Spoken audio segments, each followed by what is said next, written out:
ओम शांति। आज प्यारे मीठे भगवान की मीठी मुरली मंथन की डेट है 9 मार्च 2022। तो आज मीठे मीठे बाबा ने कहा, इस पुराने देह का भान भूलो, इससे ममत मिटाओ तो तुम्हें फर्स्ट क्लास शरीर मिल जाएगा। यह शरीर तो खत्म ही हुआ पड़ा है। भगवान कह रहे पुराने देह अर्थात जो पुराने विकारी स्वभाव संस्कार हैं, जो रावण मत है, उनसे नाता तोड़ो। तो तुम्हें फर्स्ट क्लास शरीर मिलेगा, क्योंकि यह शरीर पतित है, विचार पतित है, हाँ, संस्कार गड़बड़ है, तो उन सबको छोड़ना है, दैवी संस्कार सीखने, तभी हमें फर्स्ट क्लास शरीर मिलेगा। प्रश्न, इस ड्रामा का अटल नियम कौन सा है जिसे मनुष्य नहीं जानते?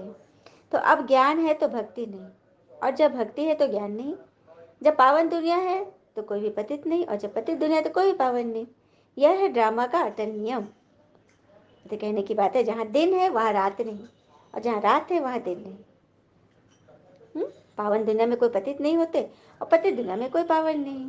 तो ये ड्रामा का चल रहा है, जिसे और मनुष्य नहीं जानते। दूसरा प्रश्न, सच्ची काशी कलवट खाना किसको कहेंगे? अंत में किसी की भी याद न आए, एक पिता की ही याद रहे, यह है सच्ची काशी कलवट खाना।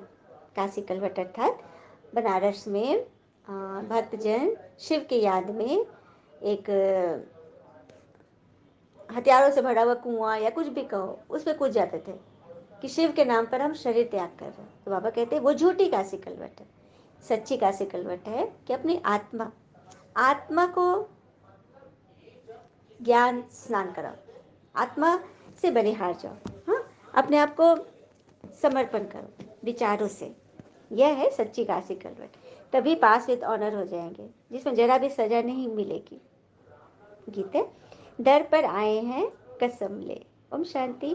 बाबा बच्चों को समझाते हैं, क्योंकि बच्चों ने बाबा को अपना बनाया है और बाबा ने बच्चों को अपना बनाया, क्योंकि दुख धाम से छुड़ाए शांति धाम और दुख धाम सुख धाम में तो ले जाना है ना बाबा को। अभी तुम सुख धाम में जाने के लिए तैयारी कर रहे हो, लायक बन रहे हो। पतित मनुष्य कोई पावन दुनिया में नहीं जा सकते, कायदा ही नहीं है। यह कायदा भी तुम बच्चे ही अब समझ रहे हो। मनुष्य तो इस समय पतित विकारी है, जैसे तुम पतित थे। अब तुम सब आदतें मिटाए सर्वगुण संपन्न देवी देवता बन रहे हो। गीत में कहा, हम जीते जी मरने अर्थात आपका बनने आए हैं। फिर आप जो हमको मत देंगे, क्योंकि आपकी मत तो सर्वोत्तम है। कहा जाता है ना, श्रीमद् भागवत भगवान की मत है, और जो भी अनेक मतें हैं वह है आसुरी। इस समय तो हमको भी पता नहीं था कि हम कोई आसुरी मत पर चल रहे हैं। आसुरी मत, जिस बात में मेरा मन फंस जाए, जिस बात में मेरा मन डगमगा जाए, मेरे निश्चय में विघ्न पड़े, वो आसुरी मत है। और जिस मत से मुझे शक्ति मिल रही है, एनर्जी मिल रही है, मेरा आगे का रास्ता खुल रहा है, हम भगवान से जुड़ रहे हैं, वो है दैवी मत। तो न दुनिया वाले समझते इस बात को कि हम ईश्वरीय मत पर चल रहे हैं, ये तो कोई जानते नहीं, सभी रावण मत पर है। बाबा कहते, बच्चे आधा कल से तुम रावण मत पर चलते आए हो, वह है भक्ति मार्ग रावण राज। कहते हैं राम राज ज्ञान कांड, रावण राज भक्ति कांड। तो राम राज में ज्ञान कांड मतलब ज्ञान से जो प्रारब्ध मिलती है वो राम राज में हुआ, और रावण राज में भक्ति करते। भक्ति माने ढूंढना, खोजना। तो ज्ञान भक्ति, इसको बाबा क्लियर कर रहे हैं। ज्ञान है दिन, भक्ति है रात। रात में ढूंढते हैं ना, भटकते हैं, और रात के बाद दिन आता है, दिन में भगवान आ जाते हैं। दिन लाने के लिए भगवान को आना पड़ता है, क्योंकि रात के बाद देखो घोर रात्रि होती है, उसके बाद अमृत वेला होता है, ब्रह्म मुहूर्त। तो ब्रह्म मुहूर्त हमारा हो गया, अमृत वेला हमारा हो गया संगम युग, और संगम युग के बाद ब्रह्म मुहूर्त के बाद सुबह होता है, सुबह हो गया दिन, हो गया सत्युग। ये बात भगवान बता रहे हैं। बाबा ने तुमको आत्मा परमात्मा का ज्ञान दिया। तुम कोई से भी पूछो आत्मा का रूप क्या है, कहेंगे वो तो ज्योति स्वरूप है, परंतु वो चीज़ क्या है ये कोई भी नहीं जानते। तुम अब जानते हो आत्मा बिल्कुल छोटी बिंदी स्टार है। बाबा भी स्टार मिसल है, परंतु उनकी महिमा बहुत है। अब बाबा सम्मुख बैठ समझाते हैं कि तुम मुक्ति, जीवन मुक्ति कैसे पा सकते हो। श्रीमत पर चलने से तुम उच्च पद पा सकते हो। लोग दान पुण्य यज्ञ आदि करते हैं, समझते हैं भगवान रहम करके हमको यहाँ से ले जाएंगे, पता नहीं किसी न किसी रूप में मिल जाएंगे। ये भक्ति में सबको यह निश्चय है कि भक्ति के फल में भगवान जरूर मिलेंगे किसी न किसी रूप में, परंतु कब मिलेंगे तो कहेंगे कभी तो बहुत समय पड़ा है, पता ही नहीं कि अभी समय लास्ट हो गया है।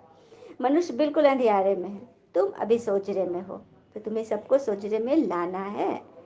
फिर बाबा कह रहे हैं कि सत्यों में देवताएं बहुत मौज में रहते हैं, क्योंकि भगवान का वर्षा जो मिला हुआ है, कोई चिंता व फिक्र की बात ही नहीं। गाया जाता है ना, गार्डन ऑफ अल्लाह, वहाँ हीरे जवाहरातों के महल होंगे, बहुत धनवान थे। कल भी बाबा ने बोला था ना कि यहाँ यदि कोई 5-10 करोड़ भी कमा रहा है, फिर भी सत्युग के दास दासी से तो बहुत कम होंगे, उनके धूल के बराबर भी नहीं। तो सोचने की बात है कि तो राजा रानी के पास कितने धन होंगे। तो यहाँ भगवान हमको धनवान बना रहे हैं ज्ञान रत्नों से। यहाँ हम ज्ञान रत्न जितना जीवन में उतारेंगे, जितना धारण करेंगे, उतना हम सत्युग में माला माल मिलेंगे। फिर तुमको शरीर भी फर्स्ट क्लास मिलेगा। अब बाबा कहते हैं देह अभिमान छोड़ देही अभिमानी बनो। यह देह और देह के संबंध आदि जो भी है सब मटेरियल है, विनाशी चीजें हैं। तुम अपने को आत्मा निश्चय करो। 84 जन्मों का ज्ञान बुद्धि में। अब नाटक पूरा होता है, अब अपने घर जाना है। बुद्धि में यही रहे कि अब तो भगवान आ गए हैं, अब हम सब पुरुषार्थ करके पवित्र बनते हैं। फिर बाबा बोल रहे तुम जानते हो बाबा की मत पर चलने से भारी इनाम मिलता है। प्योरिटी, पीस, प्रॉस्पेरिटी स्थापन करने के लिए तुमको कितनी प्राइज मिलती है। बाबा कहते हैं देह का भान उड़ाते रहो। हम आपको सत्युग में फर्स्ट क्लास देह और देह के संबंधी देंगे। बाबा कह रहे हैं कि यहाँ इस विकारी देह भान को खत्म करो। क्या क्यों कर, परंतु काम, क्रोध, लोभ, मोह सब यहाँ पे उड़ाते रहो, तभी तुमको सत्युग में फर्स्ट क्लास देह और देह के संबंधी भी मिलेंगे। वहाँ दुख का नाम निशान नहीं। इसलिए अब मेरी मत पर एक्यूरेट चलो। मम्मा बाबा चलते हैं, इसीलिए पहली बादशाही उन्हों को मिली। सही बात है, मम्मा बाबा ने रास्ता दिखाया ना। इस समय ज्ञान ज्ञानेश्वरी बनते हैं, सत्युग में राज राजेश्वरी बनेंगे। जब ईश्वर के ज्ञान से तुम राजाओं का राजा बन जाते हो, फिर यहाँ वहाँ यह ज्ञान नहीं रहता। यह ज्ञान तुमको अभी है। देह का भान अभी तोड़ना है। हाँ, मेरा मेरा कुछ नहीं, सब कुछ भगवान का, भगवान को सौंप दे और निश्चिंत रहे। आत्मा को पहचान मिली है, उसको ज्ञान के चक्षु मिल गए हैं। कितनी विशाल बुद्धि चाहिए ना। छोटी स्टार मिसल आत्मा में कितना पाठ भरा हुआ। अब बाबा की पिछाड़ी हम भी भागेंगे। बाबा कह रहे हैं कि बस ये समझो कि ये आत्मा मेरी है, इसमें इतने जन्मों का पाठ भरा और ये एक्यूरेट चल रही है। फिर बाबा कह रहे हैं जितना हो सके अपने साथ बातें करते रहो। योग करना है, योग बल जमा करो। बाबा ने कितना ज्ञान समझाया है, कमाल है। सुख देने वाले बाबा की, बाबा कहते हैं नींद को जीतने वाले बनो। और विशेष पुरुषार्थ करो, किसी भी बात में फंसना नहीं है। परंतु कुएं में कूदने से तो कुछ होता ही नहीं। काशी कलवट वाली बात, काशी कलवट में कुएं में कूद जाते थे, शिव के नाम लेकर, मतलब प्राण त्याग करते थे। तो उससे क्या मिला? कुछ भी नहीं मिला, और ही विक्रम जमा हो गए, क्योंकि जीव घात किया ना। इसीलिए बाबा कहते हैं कि यहाँ मन बुद्धि से, काशी कलवट को मन बुद्धि ईश्वर को सौंप दो। बाबा कहते बच्चे एक बाबा को याद करो, अति मीठा बनो। शिव बाबा कितना मीठा है, प्यार से सबको समझाते रहते हैं ना। बाबा प्यार का सागर है, तो जरूर प्यार ही करेंगे ना। अब जिसके पास जो है वही तो दान करेगा। तभी तो बाबा कहते हैं मीठे मीठे बच्चे, किसको भी मनसा वाचा कर्मणा दुख न दो। भले तुमको किसकी दुश्मनी भी हो, फिर भी तुम्हारी बुद्धि में दुख देने का ख्याल ना आए। सबको सुख की बात बतानी है, अंदर किसके लिए बुखार नहीं रखना है, मतलब किसी के लिए दर्द नहीं रखना है, रोष नहीं रखना है। देखो वह शंकराचार्य आदि को कितने बड़े बड़े चांदी के सिंहासन पर बिठाते हैं। यहाँ शिव बाबा जो तुमको कौड़ी से हीरे जैसा बना रहे हैं, उनको तो हीरो का सिंहासन होना चाहिए ना। तो बाबा कहते हैं मैं पतित शरीर और पतित दुनिया में आता हूँ। देखो बाबा ने कुर्सी कैसे ली है, अपने रहने के लिए कुछ मांगते नहीं। ब्रह्मा बाबा के बारे में बता रहे हैं कि देखो ये कितने साधारण रीति रहते हैं, अपने लिए कुछ भी नहीं चाहिए, जहाँ भी रहे जैसे भी रहे, बस प्रभु की याद में मगन रहे। फिर बाबा कह रहे हैं कि मैं दुख से लिबरेट कर शांति धाम और सुख धाम में ले जाता हूँ। इस खेल को भी कोई नहीं जानते। इस समय एक है भक्ति का पांप और दूसरा है माया का पांप, मैंने दोनों पांप अपनी जोरों पर है। साइंस से देखो क्या क्या बना दिया है।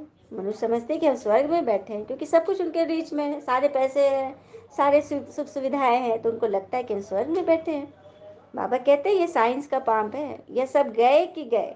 सच बात है, आज जो विश्व युद्ध की सीन जो बन रही है, हम सब देख रहे हैं कि किस तरह से परिस्थितियां मतलब बन रही है।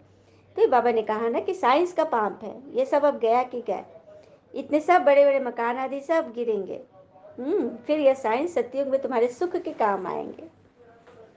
सतयुग में साइंस सुख देगा, और यहाँ सुख आराम है तो वो दुख भी है, विनाश भी उसी से होगा, साइंस से ही। फिर बाबा कह रहे हैं कि यह खेल है, तुम बच्चों को बहुत बहुत मीठा बनना है। बच्चे कभी आपस में लड़ो झगड़ो नहीं, कहाँ भी माता पिता की इज्जत नहीं गंवाना। इस मटेरियल जिस्मानी देह से बुद्धि योग निकालो। विकार की तरफ मत रखो। तो आज बाबा ने क्या समझा? एकांत में बैठ विचार सागर मंथन करना चाहिए। जो जो हमने मुरली में सुना, अच्छी लगी जो पॉइंट, उसको मन में रखे, उसको विचार सागर मंथन करे। अच्छा, बाबा को नमस्ते। धारणा के लिए मुख्य सार, पहली पॉइंट, मनसा वाचा कर्मणा, किसी को भी दुख नहीं देना है, किसी की बात दिल में नहीं रखनी है, पिता समान प्यार का सागर बनना है। अपने दिल में एक ईश्वर को जगह दिए, तो ईश्वर के साथ कोई विकारी बात तो रह नहीं सकती, बातें तो आएंगी, उसे कैसे हम ओवरकम करना है, यह भगवान हमें सिखाते हैं। दूसरी पॉइंट, एकांत में बैठ विचार सागर मंथन करो।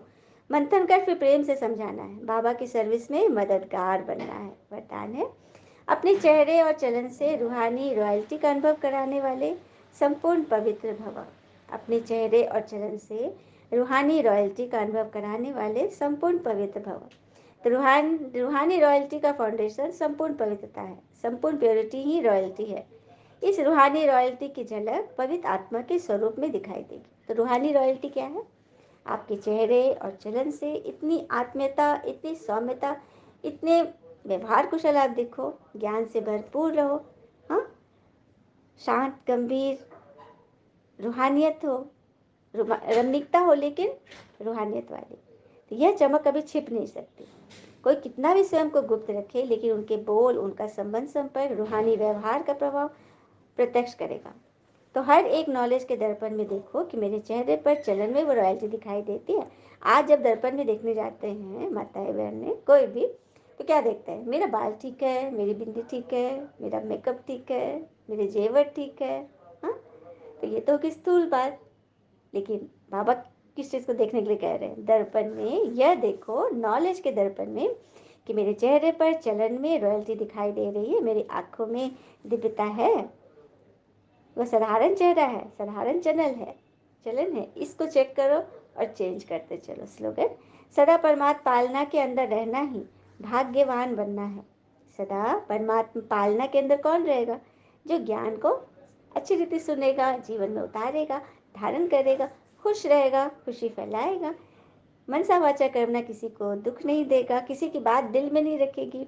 मतलब किसी को इतना वैल्यू मत दो, उसने बुरी बात बोली, उसको सारा दिन मन में रखकर हम अपने मन को गंदा कर रहे हैं, है ना बड़ी बात। किसी को इतना वैल्यू नहीं देना। वैल्यू देना है तो ज्ञान श्रीमत को, जो हमें कौड़ी से हीरे जैसा बना रहा है। तो परमात्मा पालना के अंदर रहना ही भाग्यवान बना। कभी भी अपने कमजोरी का गान नहीं करना है, हीन भावना का गान नहीं। हमेशा यह सोचना है कि मैं तो पद्म पदम भाग्यवान हूँ। अच्छा, ओम शांति। शुक्र मीठे बाबा, वो बाबा के प्यारे प्यारे बच्चे। थैंक यू बाबा। All is well always. ओम शांति।